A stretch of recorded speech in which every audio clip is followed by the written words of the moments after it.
இருங்க சார், போன வாரம் வந்தீங்களா திருநெல்வேலிக்கு? நான் சொல்கிறத கேளுங்க. இருங்க இருங்க, ஏன் போராட்டம் நடத்தணும்?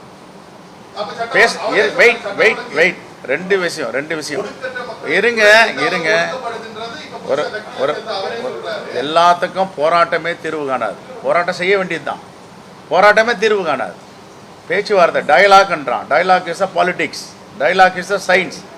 பேசி தீர்த்து கொள்ளுங்கன்றான். பேச முடியல, செவி சாய்க்கலை, கேட்க மாட்டேன்னு சொன்னால் தான் போராட்டம். தொலைக்காட்சியை பற்றி தெரிந்து கொண்டேன், தூத்துக்குடி நிலவரத்தை பற்றி, படுகொலை பற்றின்னு சொல்கிறது தான் அஜிடேஷன். வருத்தம் தெரிவித்து இது தப்பு அப்படின்னு அரசு ஒத்துக்குது, நாங்கள் கண்டிக்கிறோன்னு அரசு ஒத்துக்குது, நடவடிக்கை எடுக்கிறோன்னு அரசு ஒத்துக்குதுன்னு சொல்லும் போது நான் போய் போராட்டம் பண்ணேன்னா அதில் என்ன அர்த்தம் இருக்குது?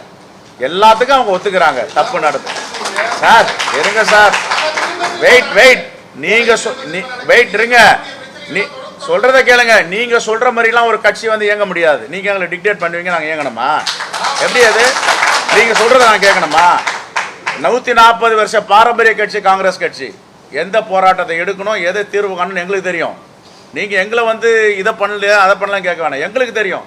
இது மக்களை சார்ந்த கட்சி.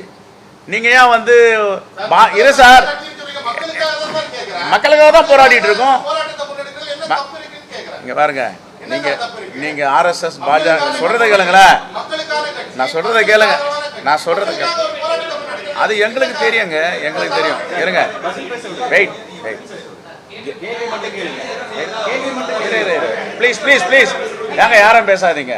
அவர் திட்டம் போட்டு வந்திருக்காரு. வெயிட் வெயிட், யாரும் பேசாதீங்க. இங்கே பாருங்க, கேஸ் கனெக்ஷனுக்கு, கேஸ் விலை உயர்வுக்கு, கேஸ் தட்டுப்பாட்டுக்கு எதிராக போராட்டம் பண்ணுறோம். சொல்லுங்க.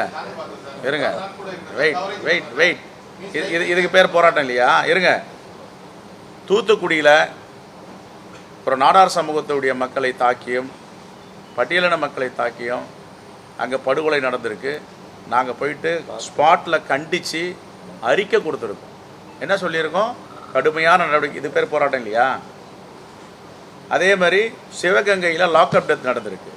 அந்த லாக்அப் டெத்துக்கு போயிட்டு அவங்க அம்மா அப்பாவை சந்திச்சுட்டு பத்திரிகையாளர் என்ன சொன்னோம்? காவல்துறை கடுமையான நடவடிக்கை வேண்டும், வன்மையாக கண்டிக்கிறோம், இதை சிபிஐக்கு மாற்றணும்னு சொன்னோம். இதுக்கு பேர் போராட்டம் இல்லையா, நடவடிக்கை இல்லையா? போராட்டம்னா என்ன பண்ணணும் சொல்லுங்கள், எப்படி பண்ணணும் போராட்டம்? சொல்லுங்கள் சார், நாங்கள் பண்ணிட்டோம்.